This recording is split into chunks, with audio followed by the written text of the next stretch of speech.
someone to help you, mate? No. Thanks, mate. All good.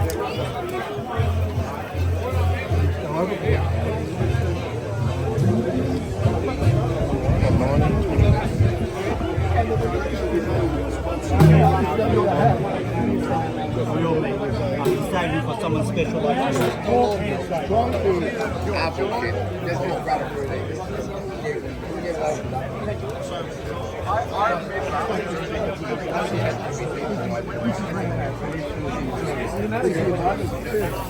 Oh, he invited you.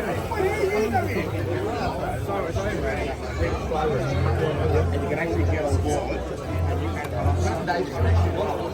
Yes.